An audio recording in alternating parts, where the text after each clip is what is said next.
All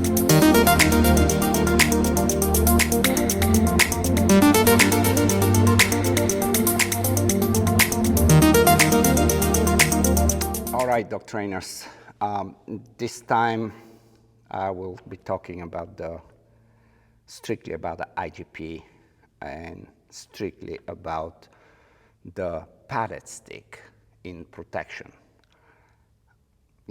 Many of you know my position, and that's why I've been asked lately quite a bit to either write an article or to say something for a club presentation and basically present good arguments why we need the padded stick back. So this one goes to all my Schutzhund friends around the world, and let's get it going. IGP began as a Schutzhund, a protection dog program with serious applications in the working dog community. Just look at the names today, and this would make you worried. For those of you that need translation, IGP stands for International Prüfungsordnung, which is German version. Don't blame my German's not that great. In English translation, what IGP stands for is International Trial Rules. Now, Schutzhund means protection dogs or protection dog. But we're doing IGP, we're doing International Trial Rules. So, what are we doing? Are we enforcing international trial rules, or are we training protection dogs? This is not a performance kind of art. It's not a choreography. It's not theater. It's protection. People joining the sport today, I would say, have never actually seen or lived the program when it still evaluated what it was designed to evaluate. Today, it seems like they're inheriting a modern version stripped from its essentials. And when I'm talking about essentials, the essential I'm talking about is that confrontation element. And many genuinely believe that the program actually evolved. I don't think it evolved. Something got removed. So what I want to talk about is it's not nostalgia. It's about functional validity. It's about why the padded stick must return exactly as it existed before the removal. Because without it, IGP cannot legitimately assess the fight character and courage of protection dogs. How did we get here today? There has been a slow but steady psychological erosion inside the sport. And people pretend this erosion is evolution. It's not. The original bamboo stick, the reeded stick, that era, those times, that was too much. And we knew it. Anytime you hit the dog, it leaves welts, it leaves bruises. It was not necessary. We corrected that. We evolved. We replaced it with the padded leather stick.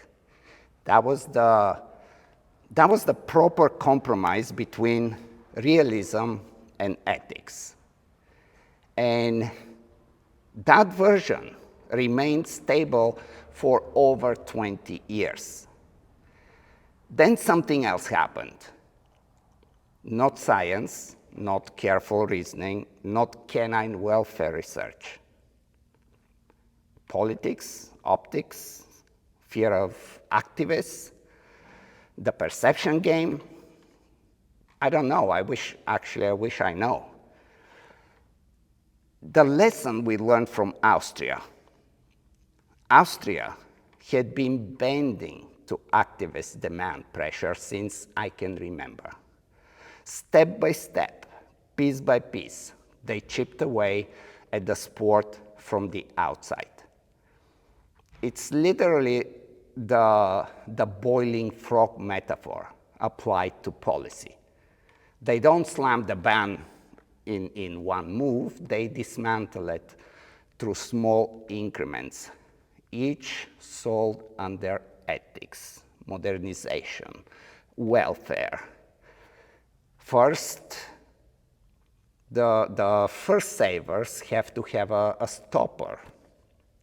Next, no sticks hits allowed. And eventually what happened? The entire sport gets banned by the Austrian government. This really should be the lesson for the entire IGP world.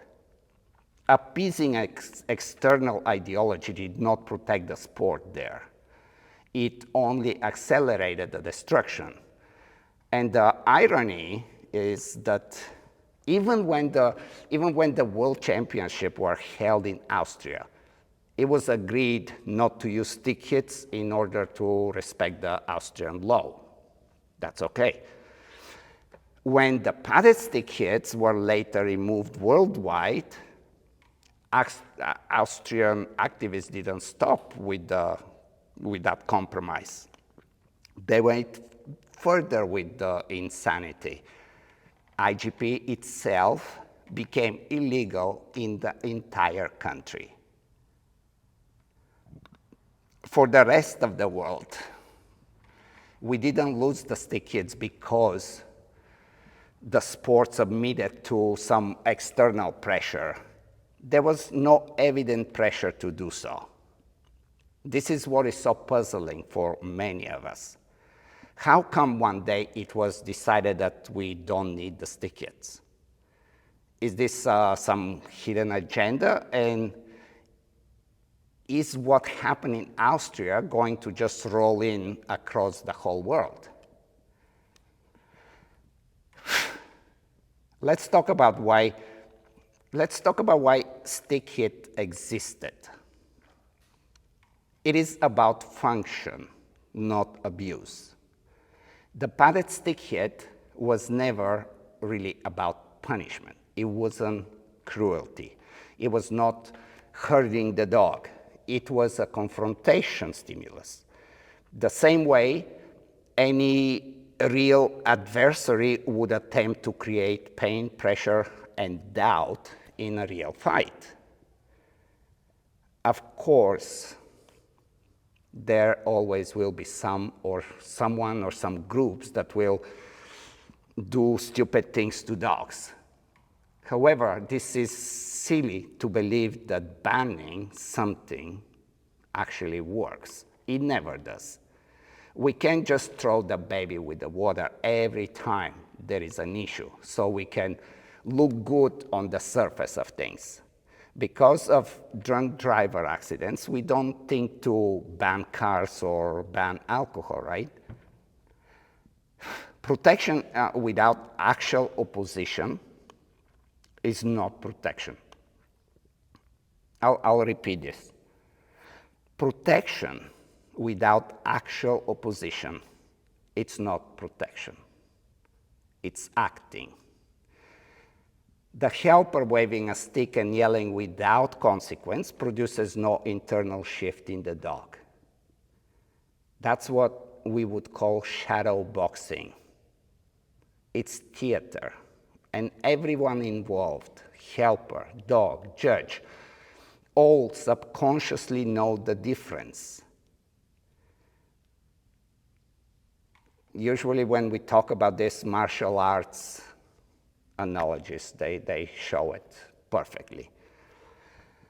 On a recent podcast, we were comparing karate to protection dogs.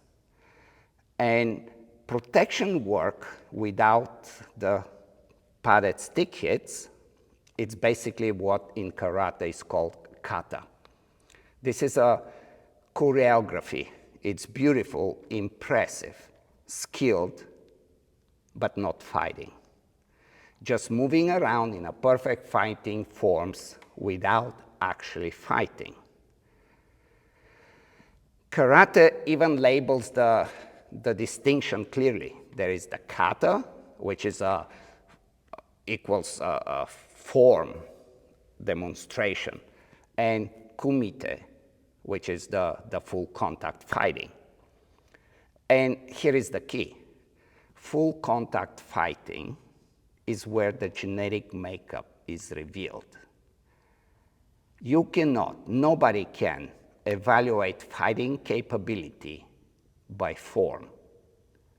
You evaluate it by impact. This is kind of where Mike Tyson quote fits perfectly here. Everyone has a plan until they get punched in the face. When the dog is actually struck, the belief in confrontation changes instantly. The physiology changes. The dog is in a fork. It has to choose. Do I withdraw or do I engage? No stick hit, no belief in real fight. No genetic exposure. And genetics cannot be faked with a chain of behaviors. You can make a dog bark for a toy with intensity. You can train picture-perfect control. You can stage perfect blind searches. But the existence of this behavior does not mean the dog is genetically prepared for confrontation. It means that the dog has been trained in rehearsed predictability. Once the dog realizes the program no longer contains real adversity, the entire sport slid towards performance, towards acting, and very much away from selection. Schutzhund worked because it filtered nature, not because it built illusions. Without the hit, a dog can be technically brilliant and still genetically fragile. And no training layer can replace genetic reality. I'm going to give you, take the gunshot example. Gunshots prove that principle. Every serious dog evaluation system in the world uses gunshots. Why? Because gunshots are temperament exposure mechanism. Yes, you can say we can desensitize the dog. Yes, we can condition the dog. However, when a sudden, unexpected gunshot occurs, the dog still exposes who they are temperamentally. No serious selection and breeding program will ever remove gunshots from their evaluation processes. Why? Because everybody understands the purpose. And the stick hit is the exact same category of test, except it's directly tied to the fight. Removing this while keeping gunshots is logically inconsistent. It betrays functional testing logic. The transition phase was where we would say the magic was. Basically, kind of the most important part of evaluation was not the strike itself. It was the 2-4 seconds after, and the guarding phase and the transition phase. Today's helpers are trying their best to compensate for the absence of stick hits. They, they would kind of pull the sleeve high to maintain some pressure before the out. They stay active to simulate some kind of resistance. And of course, some dogs will refuse to out because of that. But that's a training mechanics problem, and it can be fixed through training. How dogs handled the stick hit was not a training problem. It exposed the dog's genetic and internal fight threshold. This is the important difference, if you want. One is technique, and the other is nature. When you remove actual adversity, trainers start building beautiful chains of behaviors that look correct, but are in many ways disconnected from the original purpose. A dog should search the blinds for the decoy, not to pop up balloons. A dog should guard the helper to dominate and show courage in the guarding, and not to bark for a toy reward, which basically what happens is it just shifts the emotional state completely to play interaction. Of course, I agree these are super creative, cool ideas. They are clever ways to isolate a behavior and teach it out of context, out of purpose. But protection shouldn't be a tricks catalog. Protection has meaning. Behaviors must reflect the purpose behind them. Judges, in my opinion, need to call this out when they see it, if they see it. Sometimes the fakes are so good that the points have to be awarded, and that's fine. If this is the route somebody chooses as a trainer to go, that's okay. But since the stick hits got removed, I've been hearing this argument quite a bit, actually. Like, we would say, well, Mondioring doesn't have stick hits, and they do just fine evaluating the dog's fighting instinct. No, they don't. I train Mondioring. I've been involved with Mondioring since the foundation of the sport. I was living in Belgium at that time. Mondio is built on systematic desensitization from a young age, showing the dog that any scary props are basically harmless. The entire philosophy is built on the training illusion that nothing is going to harm you. On the other hand, actual impact cannot be desensitized.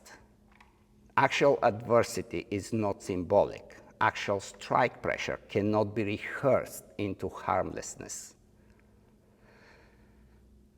When I used to have the padded stick, when we used to have the padded stick, some dogs would not like it and basically stop engaging in the confrontation. And yes, we used to see this. It was an important part of the selection process for breeding working military dogs and so on. When a dog decided that they don't like the hit, there is always some master trainer who would promise to fix the problem. And typically it would go like this. They would spend months and months desensitizing the dog, basically showing that the padded stick is nothing to worry about. Eventually, with time, some dogs would believe the lie. However, when test time comes and there is a different helper and the dog gets tapped with that padded stick, they quickly realize that they have been lied to. It always failed.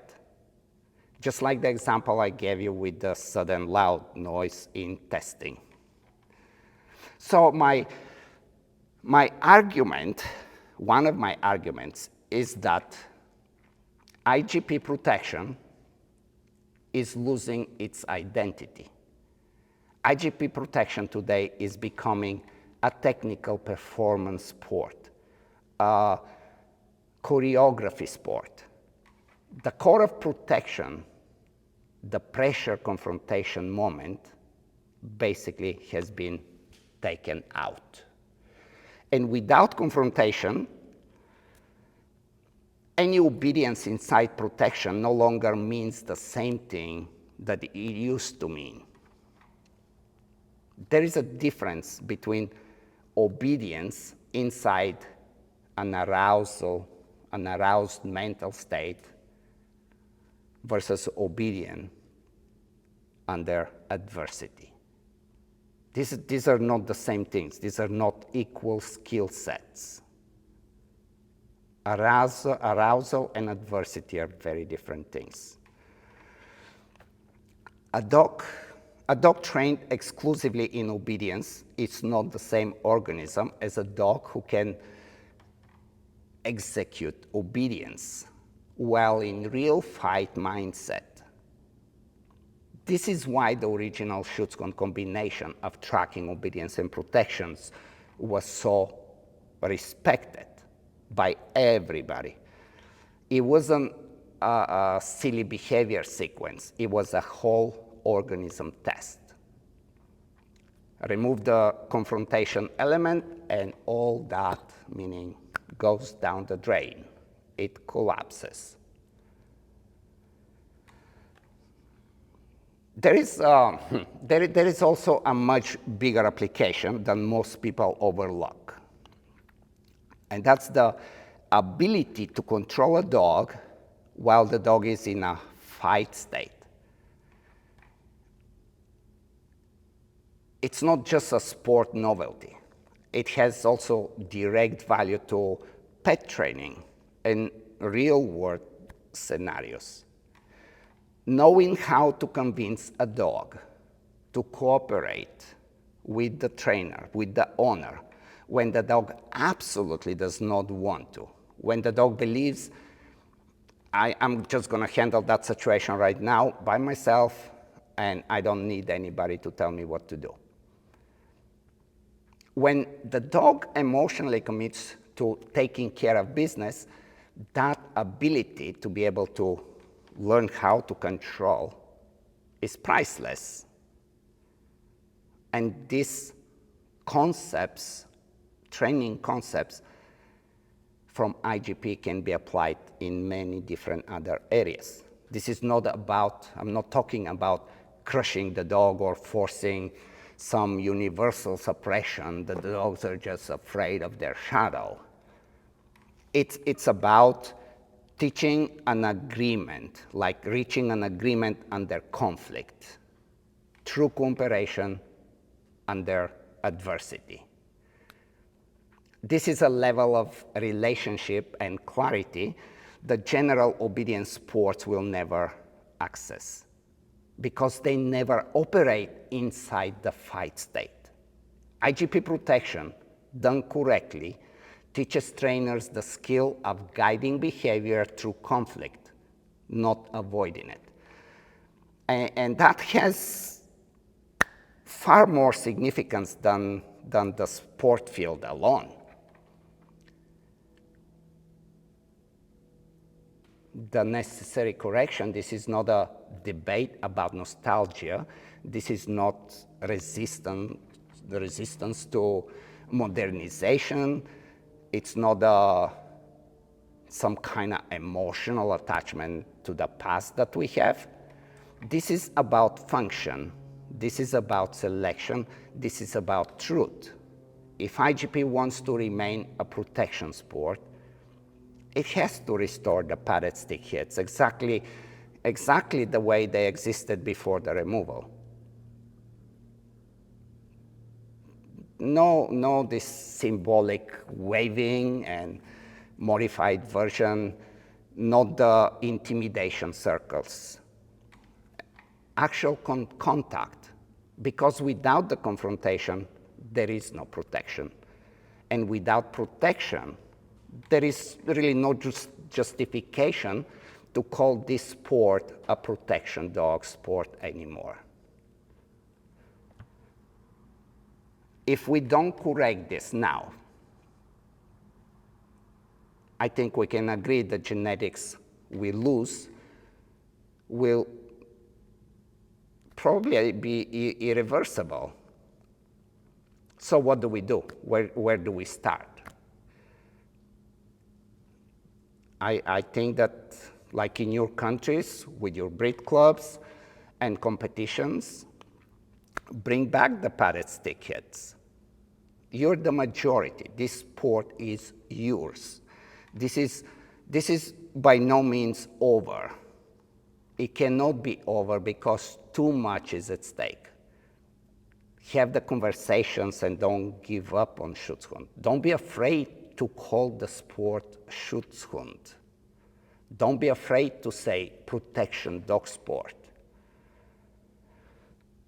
Tell it how it is and defend it. Trust me, we can defend the sport if all of us take that position. Right now we are pretending to run a protection sport. And I say pretend because the most essential protection test does not exist.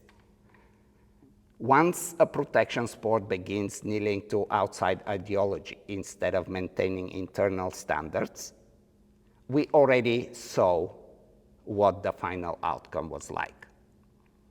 Austria proved that. We know now. For those of you that don't understand English well, I hope that the captions and translation will do the job. People, let me know what you think in the comments. If you're doing IGP, then again, the sport is yours. You have a voice, so speak up. Speak up. Thanks for watching.